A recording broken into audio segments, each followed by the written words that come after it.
ولا تحسبن الله غافلا عما يعمل الظالمون إنما يؤخرهم ليوم تشخص فيه الأبصار مهطعين مقنعي رؤوسهم لا يرتد إليهم طرفهم وأفئدتهم هواء.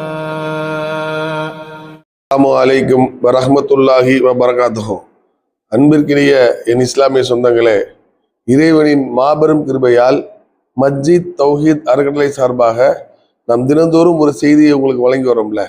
அதுல உம்முல் குர்ஆன் என்று அழைக்கப்படக்கூடிய திருமறையின் தோற்றுவாய் என்று அழைக்கப்படக்கூடிய திரும்ப திரும்ப ஓதப்படும் 7 வசனங்கள் என்று அழைக்கப்படக்கூடிய அல்கம் சூராவின் விளக்கத்தை நம்ம பார்த்து வர்றோம். அதுல இறைவன் இந்த அல்கம் சூராவை 3 பார்ட்டா அமைச்சிருக்கான். ஃபர்ஸ்ட்ல 2 வசனங்கள்ல இறைவன் தன்னுடைய வல்லமையை சொல்லி நம்ம முஸ்லிம்களுக்கு கட்டளையிடுறான். அதுக்கப்புறம் அவனிடம் கோரிக்கை ஒரு உறுதிமொழி எடுக்க சொல்றான். எப்படி உறுதிமொழின்னா, நம்ம பார்த்தோம், ஈயாக்க நஅபுது, உன்னையே வணங்குகிறோம், உன்னிடமே உதவி தேடுகிறோம் என்று கோரிக்கையை கோரிக்கையை வைக்க சொல்றான். அடுத்தபடியாக உறுதிமொழி எடுக்க சொல்றான். அடுத்தபடி இஹ்தின ஸிராத்தல் முஸ்தகீம் அப்படின்னு சொல்லிட்டு தன்னிடத்துல ஒரு கோரிக்கையை வைக்க சொல்றான். என்ன கோரிக்கை? என்னை யா அல்லாஹ் நேர்வழியில் செலுத்தா அல்லாஹ் அப்படின்ற கோரிக்கையை வைக்க சொல்றான். இப்ப நம்ம பொதுவா நம்ம ஒரு விஷயத்தை பின்பற்றுவா இருந்தா எதென்று அறிய வேண்டும். இப்ப இறைவன் நேர்வழி செலுத்த சொல்றான்ல, அதை நேர்வழி இன்னது என்று நம்ம தேடி பிடிச்சு அதைத்தான் பின்பற்ற வேண்டும். இறைவன் தன் நாடியவர்களுக்கு நேர்வழி தருகிறான். அப்ப ஒரு மனிதன் தொழுகணும்னு நம்ம கற்பனை பண்ணிக்கிட்டோம், தொழுகணும்னு நினைக்கிறான்னு வச்சுக்கோங்க. தொழுக நினைச்சா மட்டும் வீட்டுல உட்காந்துக்கிட்டா போதுமா? எந்திரிக்கணும், ஒதுச்சேணும், பள்ளிக்கு போகணும், ஜமாத்தோட நிக்கணும். இந்த மாதிரி இறைவன் தன்னை மாற்றிக்கொள்ள நாடாத வரை, ஒரு மனிதன் தன்னை மாற்றிக்கொள்ள நாடாத வரை அவன் இறைவனுக்கு அல்லாஹ் வழிகாட்ட மாட்டான், நேர்வழி காட்ட மாட்டான் அப்படின்னு குர்ஆன் சொல்லுதுங்க. அதுபோக இஸ்லாமிய மார்க்கத்துல நேர்வழி என்பது என்ன என்ற தெளிவான வசனங்களை கொண்டு இறைவன் குர்ஆன் முழுவதும் நிரூபிக்கிறான். ஒவ்வொரு நபிமார்களுக்கும் இதுதான் நேர்வழி என்று இறைவனின் புறத்திலிருந்து தான் வந்தது. நமக்கு எதிலிருந்து யாரிலிருந்து வரணும்? பொதுவா ஒரு நிறுவனத்துல நம்ம வேலைக்கு செய்யறோம். யார் சொல்றதை கேட்கணும்? யார் அதிகாரம் படித்தார்களோ அவரை சொல்லி கேட்கணும். இல்லை, யார் அதிகாரம் படைத்தவர் இன்னர் சொல்ற கேளுப்பா அப்படின்னு சொன்னா கேட்கணும். யாரென்று அறியாத வேற ஒருத்தவர்கிட்ட அவருக்கு இந்த இதுல ஒரு நம்மை போல் இந்த அந்த அமைப்புக்குள்ள இருக்கிறவங்கள்ட்ட நம்ம அதிகாரத்தை கொடுக்க முடியாதுங்க. அப்படித்தான் இஸ்லாமிய மார்க்கத்தை செய்யறோம். நம்ம எப்படி செய்யறோம்? நம்ம நேர்வழி செலுத்துன்னு சொல்லிட்டு நேர்வழி இறைவன் புறத்துல இருந்து வர்றது. குர்ஆன்ல அல்லாஹ் சொல்றான், 43 வசனத்துல, உமக்கு அறிவிக்கப்பட்டதை பின்பற்றி கொள்வீராக, நீ நேராத பாதையில் இருக்கிறீர், இது உமக்கும் உமது சமுதாயத்துக்கும் அறிவுரை, பின்னர் நீங்க விசாரிக்கப்படுவீங்க. நேர்வழி அல்லாஹ் பத்தி என்ன சொல்றான்னா, நீ நான் சொல்றதை நீ பின்பற்றுப்பா, உன் சமூகத்துக்கும் போய் சொல்லுப்பா. எந்த சமுதாயம்? நபிகள் நாயகத்துடைய உம்மத்துக்கும் சொல்லுப்பா, இதுவே நேர்வழி, என்னுடைய பாதை நான் சொல்லித்தர்றதா நேர்வழி என்று இறைவன் நமக்கு சொல்லித்தர்றான். இதுல நமக்கு என்ன விளங்க முடியும்?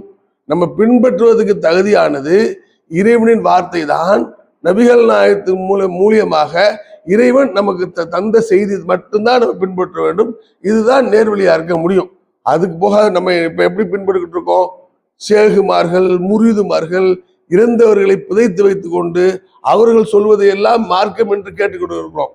அதுபோக நல்லவர்கள் என்று அறியப்பட்ட 4 இமாம்களை பொதுவாக நிறைய மதகுகள் இருக்குது. ஆனா இப்ப புழக்கத்துல இருக்கிறது உலகம் ஃபுல்லா, இந்தியாவில் 2 மதகுகள், உலகம் ஃபுல்லா 4 மதகுகள் இருக்குல்ல. அது இஸ்லாத்தின் அடிப்படையா என்று நம்ம ஆய்வு செய்து பார்த்தோம்னா, அந்த நல்லடியார்களே குர்ஆன் ஹதீஸை ஆய்வு செய்து மக்களுக்கு தான் வழங்கியிருக்காங்க ஒழிய, இவர்கள் அவங்க நேர்வழி அவங்கள்ட்ட வந்திருக்கு எங்கள்கிட்ட பின்பற்றுங்கன்னு சொல்லலை. இன்னும் சொல்ல போனா, இவர்கள் இந்த நேர்வழி என்று மதகுகள் என்று பின்பற்றிக்கிட்டு கொண்டிருக்காங்களே, அது இந்த நல்லடியார்கள் என்று அல்ல, அந்த அந்த அறிஞர்களின் கூற்றா என்று பார்த்தா இல்ல. அந்த அறிஞர்கள் என்ன சொல்லியிருக்காங்கன்னா, ஹனபி இமாம் என்ன சொல்லியிருக்காங்க? நான் ஒன்று சொல்லியிருக்கிறேன், நபிகள் நாயகம் ஒன்று சொன்னாங்கன்னு உங்களுக்கு தெரிஞ்சுதா என்னதை தூக்கி கடல்ல போட்டிருக்கேன்னு இருக்காங்க. அது மாதிரி தான் எல்லா இமாமுகளும் தங்களை ஆய்வு செய்து மக்களுக்கு தந்த விஷயங்களை அவர்கள் பின்பற்ற சொல்லலை.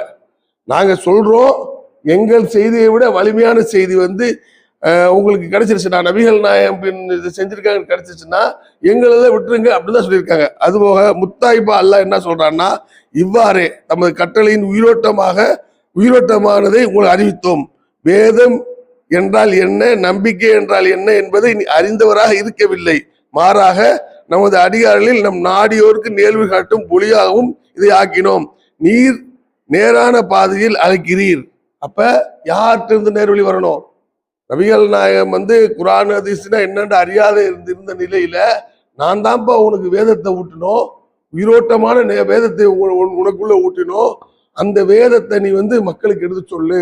நபிகள் நாயகமே வகியில தான் பேசினாங்க. நபிகள் நாயகம் தன் கையில மடியில போட்டு பேசவே இல்லை. நபிகள் நாயகம் இறைவன்ட்டு வந்த செய்தியை தான் பேசினாங்களே ஒழிய நம்ம அவங்களா பேசல. ஆக நம்ம நேர்வழியை பின்பற்றுவதாக இருந்தால் இஹ்தின ஸிராத்தல் முஸ்தகீம் என்ற இறைவனின் கோரிக்கையை ஏற்று, இறைவனிடம் கோரிக்கை வைத்தோம்ல, அந்த கோரிக்கையை ஏற்று நடக்குவதா இருந்தால் அதை தேடி போகணும். குர்ஆன் ஹதீஸ் தான் நேர்வழி. குர்ஆனும் ஹதீஸையும் பின்பற்றும் நன்மக்களாக நம்ம ஆள வேண்டும். மேலும் இந்த நபிமார்களுக்கு எப்படி எல்லாம் இறைவன் நேர்வழி கட்டுறான்னு இன்ஷா அல்லாஹ் அடுத்த நாட்கள் பார்க்கிறோம். அஸ்ஸலாமு அலைக்கும் வரஹ்மத்துல்லாஹி வபரகாத்துஹு.